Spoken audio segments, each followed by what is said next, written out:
سامعین ناظرین، infection control society آپ کی صحت کے لیے، آپ کی آگاہی کے لیے، آپ کی صحت کو بہتر رکھنے کے لیے مضامین آپ کی سماعت کے لیے پیش کرتی ہے۔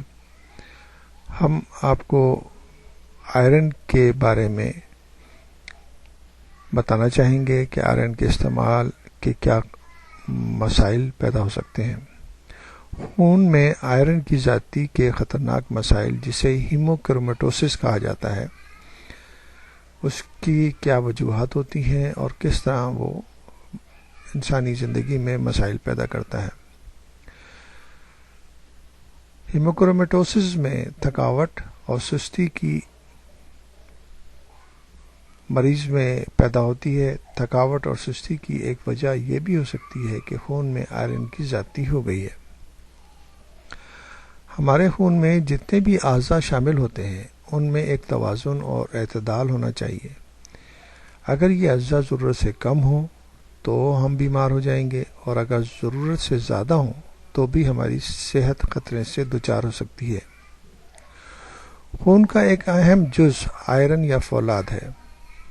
اکثر خواتین میں خون کی کمی یا اینیمیا کا شکار ہوتی ہیں۔ یہ دراصل خون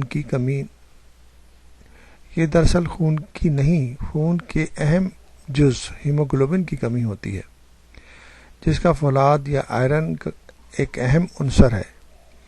خواتین میں خون کی کمی دور کرنے کے لیے اکثر آئرن پر مشتمل دوائیں تجویز کی جاتی ہیں، یا ایسی غذاؤں کے استعمال کا مشورہ دیا جاتا ہے جس میں آئرن وافر مقدار میں ہوتا ہے۔ تاہم جسم میں اگر آئرن ضرورت سے زیادہ پہنچ جائے تو یہ بھی صحت کے لیے خطرناک ہو سکتا ہے۔